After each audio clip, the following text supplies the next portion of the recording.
l'issue des 2 jours de travaux de la 2e édition du sommet Russie-Afrique et des assises du Forum économique et humanitaire qui se sont tenues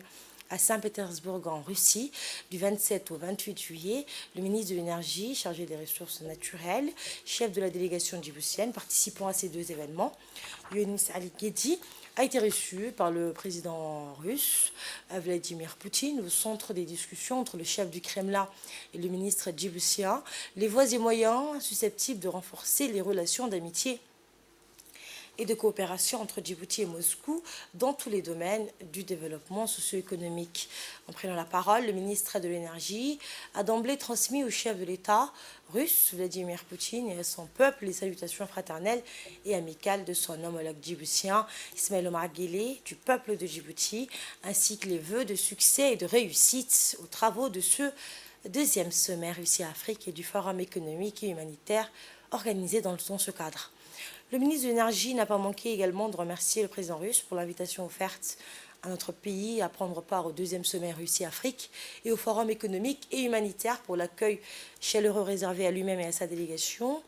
et surtout pour l'hospitalité manifestée à l'égard de la délégation djiboutienne depuis leur arrivée en terre russe. Le ministre Younis a en outre saisi cette occasion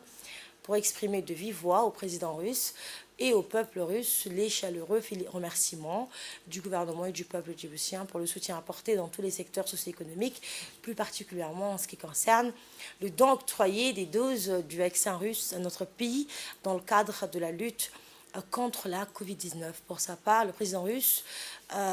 Vladimir Poutine, qui a d'abord remercié la République de Djibouti pour avoir répondu favorablement à son invitation, a ensuite tenu à saluer la participation de notre pays à ces 2 événements d'une importance capitale pour la dynamisation des relations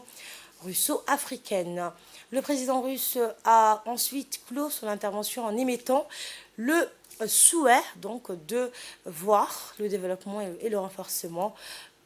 des liens bilatéraux existants entre les 2 pays, et ce dans le cadre d'un partenariat